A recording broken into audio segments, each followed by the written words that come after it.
నమస్తే.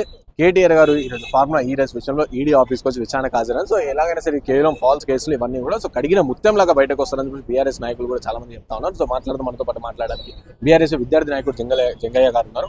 అన్న చెప్పండి అన్న, కేటీఆర్ గారు మన ఏసీబీ విచారణకు హాజరైంది, అందులో ఇప్పుడు ఈడీ విచారణకు కూడా హాజరవుతున్నారు. సో కడిగిన ముత్యం లాగా బయటకు వస్తారని మీరు చెప్తున్నారు. కానీ కాంగ్రెస్ పార్టీ మినిస్టర్లు కావచ్చు, ఎమ్మెల్యేలు కావచ్చు, కాంగ్రెస్ పార్టీ నాయకులు కావచ్చు, ఎలాగైనా సరే అరెస్ట్ అవుతారు, ఆయన చేసిన అక్రమం మనీ లాండరింగ్ అన్ని ఉన్నాయి కాబట్టి సో అరెస్ట్ అవుతారని చెప్పేసి కాంగ్రెస్ పార్టీ చెప్తాను. సో మీరేమంటారు?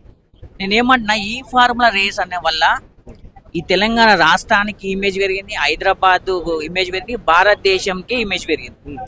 దీనిలో కేటీఆర్ గారికి వచ్చినటువంటి లాభం ఎటువంటి లేదు, ఇందులో ఎటువంటి అవినీతి జరగలేదు, ఇంకెందుకు అరెస్ట్ అవుతారు? ఇదేంటంటే కాంగ్రెస్ పార్టీ ఇచ్చినటువంటి హామీలు నెరవేర్చగాక, బీజేపీ పార్టీ ఇచ్చినటువంటి హామీలు నెరవేర్చగాక, ఈరోజు చూడండి ఏసీబీకి ఇప్పుడు రేవంత్ రెడ్డి అనుసంధానం బట్టి ఏసీపీ కేసు పెట్టింది, అడివే బీజేపీ అనుసంధానం బట్టి ఈడీ కేసు పెట్టింది. దీన్ని ఏమనుకుంటారు? బీజేపీ కాంగ్రెస్ ఒక్కటే. తెలంగాణ సమాజం మొత్తం చూస్తుంది, గుర్తించుకోండి. తెలంగాణ సమాజం మొత్తం ఉన్నటువంటి ప్రజలు గుర్తిస్తున్నారు. ప్రజలందరూ ఈరోజు అందరూ ఆలోచిస్తున్నారు, అరే ఏంద్రా బాబు రాష్ట్రంలో కాంగ్రెస్ ఈ కేసు పెట్టినట్టే మళ్ళీ బీజేపీ ఈడీ పెడుతుంది. నేనేమంటున్నా అంటే ఓన్లీ కాంగ్రెస్ పార్టీ ఇచ్చినటువంటి హామీలు నెరవేర్చడం చేతగాక డైవర్షన్ లో పాలిటిక్స్ లో భాగంగా మాత్రమే ఈ కేసు అని ఈరోజు చూడండి. తెలంగాణ రాష్ట్రంలో ఇచ్చినటువంటి వాళ్ళు ఇచ్చినటువంటి 6 గ్యారెంటీలు, కాంగ్రెస్ పార్టీ ఇచ్చిన 6 గ్యారెంటీలు ఇవ్వడం చేతన అయితే లేదు, వాళ్ళు ఇచ్చినటువంటి 420 హామీలు ఇవ్వడం చేతన అయితే లేదు. కాబట్టి ఓన్లీ ఈ విషయాల మీద కేటీఆర్ గారు ఎక్కడెక్కడ ప్రశ్నించడం జరుగుతుంది, ఎక్కడెక్కడ ధర్నా చేయడం జరుగుతుంది. ఈరోజు సంవత్సర కాలం అవుతున్నది, రైతు రుణమాఫీ జరగలేదు, రైతు భరోసా ఇవ్వలేదు, రైతు బందీ ఇవ్వలేరు. ఇప్పటి వరకు రైతులను పట్టించుకున్న నాదులు లేరు. రైతుల తరపున సంవత్సర కాలంలో ఈరోజు ప్రతిపక్షంలో ఉన్నటువంటి ఈరోజు బీఆర్ఎస్ పార్టీ పోరాటం చేస్తుంది. కేటీఆర్ గారిని బీఆర్ఎస్ పార్టీని ఎట్టిగా వాళ్ళ నోళ్ళను ముగించాలి. ఎందుకంటే వాళ్ళు రోడ్ల మీదకి వస్తున్నారు, ధర్నాలు చేస్తున్నారు, ప్రజలను చైతన్యం చేస్తున్నారు. ప్రజలందరూ వాళ్ళ హక్కుల కోసం ఈరోజు అడగడం జరుగుతుంది.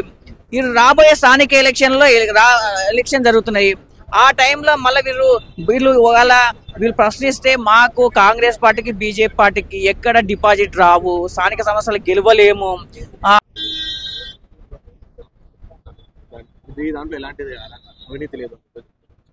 ఇందులో ఎటువంటి అవినీతి లేదు. ఎందుకంటే ఈ ఫార్ములాకు ఎఫ్ఓ అనే సంస్థకు ఓన్లీ 55 కోట్లు ఓన్లీ ఏ విధంగా బ్యాంక్ ట్రాన్సాక్షన్ల వల్ల అలా కేటీఆర్ గారు వ్యక్తిగతంగా ఇచ్చింది అయితే ఏం లేదు కదా. ఓన్లీ తెలంగాణ ఇమేజ్ పెంచాలనే ఉద్దేశంతోనే ప్రపంచంలో, భారతదేశంలో ఇప్పటి వరకు ఎన్నో మంత్రులు, ప్రధానమంత్రులు అందరూ ట్రై చేశారు. మరి ఈ ఫార్ములా రేస్ ఎందుకు నిర్వహించలేదా? ఎవరికి ఎందుకు చేత కాలేదు? ఓన్లీ వాళ్ళకి చేతగాక ఈడ నిర్వహించగాక ఇప్పుడు. ఎందుకంటే రాబోయే యూత్ కు, రాబోయే భవిష్యత్తుకు ఎలక్ట్రానిక్ వెహికల్ అనేది పరిచయం చేయడం చాలా ముఖ్యం. ఎందుకంటే ఇప్పుడున్నటువంటి పొల్యూషన్ వాతావరణం అనేది, ఈ పొల్యూషన్ వాతావరణంలో ఈ చాలా వాతావరణం ఇబ్బంది పెడుతుంది. కాబట్టి ఈ హైడ్రోజన్ ఏమంటారు ఎలక్ట్రానిక్ వాళ్ళు ఉంటే వాతావరణం మంచిగా ఉంటుంది. మా ఉద్దేశంతోనే రాబోయే యువత కోసము ఎలక్ట్రానిక్ వాళ్ళు పరిచయం చేయాలనే ఉద్దేశంతో మాత్రమే ఈ ఫార్ములా రేస్. అదేవిధంగా ఇక్కడ ఈ ఫార్ములా రేస్ అనేది నిర్వహించడం వల్ల గుర్తుపెట్టుకుని ప్రపంచంలో ఉన్నటువంటి మంచి పెట్టుబడిదారులు వచ్చి ఇక్కడ పెట్టుబడి పెడుతుంది. దానివల్ల ఎవరికి ప్రయోజనం? ఈ భారతదేశానికే ప్రయోజనం, ఇక్కడ తెలంగాణ రాష్ట్ర ప్రభుత్వానికే ప్రయోజనం, ప్రజలకు ప్రయోజనం కదా. ఇలా కేటీఆర్ గారికి ఎటువంటి ప్రయోజనం ఉండదు, ఇందులో ఎటువంటి అవినీతి లేదు. మేమేమంటామంటే భారత రాజ్యాంగ న్యాయ వ్యవస్థ పైన, భారత రాజ్యాంగం పైన పూర్తి విశ్వాసం ఉంది. మా కేటీఆర్ గారు కడిగిన ముత్యం తీరు బయటకు వస్తారని మేము ఆశావాదం వ్యక్తం చేస్తాం. అంటే 55 కోట్లకు సంబంధించి ఆర్బీఐ నిబంధనలు లేకుండా కేవలం మాటపూర్వకంగా చెప్పారు, కేటీఆర్ గారు చెప్పారు. సో ఇటు అధికారులు ఏమో ఫార్వర్డ్ చేసేసారు. సో ఆర్బీఐ నిబంధనలు కూడా లేకుండా, పర్మిషన్ లేకుండా ఎట్లా ఇస్తారు అని చెప్పేసి కూడా ప్రధానంగా అడుగుతా ఉన్నారు. నేనేమంటున్నా అంటే ఈ ఫార్ములా రేస్ అనేది ఎన్ని రోజులు నిర్వహించి, ఆ రోజు నిర్వహించినప్పుడు ఇదే నరేంద్ర మోడీ శభాష్ అని మెచ్చుకోవాలి.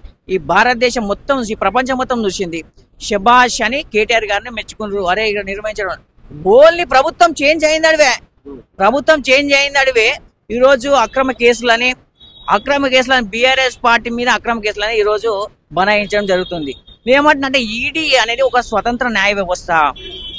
ఆ రోజు నుంచి ఈ రోజు వరకు ఎందుకు కేసు పెట్టలేదు, ఎందుకు విచారించలేదు? ఈరోజు బీజేపీ చెప్పు చేతుల్లో ఈడీ ఎందుకు పెట్టుకున్నది అంటే నేనేమంటున్నా అంటే ఈడీ అనేది స్వతంత్రంగా వివరించాలి. మీరు చూడండి, నరేంద్ర మోడీ గారు ఈ భారతదేశంలో ఉన్నటువంటి ఏ ప్రాంతీయ పార్టీ ప్రశ్నించినా వాళ్ళ దగ్గరికి ఈడిపోతుంది. మీరు చూడండి, జార్ఖండ్ లా అక్కడ ఉన్న ప్రభుత్వం మీద శంభు సూర్యన్ మీద ఈడిపోయింది, మమతా బెనర్జీ మీద పోయింది. అక్కడ ఉన్నటువంటి కేజ్రీవాల్ మీద పోయింది. ఎందుకంటే వాళ్ళు ప్రశ్నిస్తున్నారు. ఏ ప్రాంతీయ పార్టీ ఎక్కడ ప్రశ్నిస్తే అక్కడ ఈడీ పోతుంది, కేసులు పెడుతుంది, బనాయిస్తుంది, అనవదొక్కాలనిస్తుంది. మీ గుర్తుపెట్టుకోండి, ఈ భారతదేశం ప్రజాస్వామ్యంలో ప్రతి వ్యక్తి ప్రశ్నిస్తాడు. మీరు ఇచ్చిన హామీలు నెరవేర్చే వరకు ఈ భారతదేశంలో ప్రతి ప్రాంతీయ పార్టీ పోరాడుతుంది. ఖబర్దార్ నరేంద్ర మోడీ, గుర్తుంచుకో. నువ్వు ఈడుని చెప్పులు చేతులు పెట్టుకొని కేసులు పెట్టి ఏదో పబ్బం గడపకు. ప్రజల తరపున కేటీఆర్ గారు ఎప్పుడు ప్రశ్నిస్తూనే ఉంటాడు. ఇందులో ఎటువంటి అవినీతి లేదు.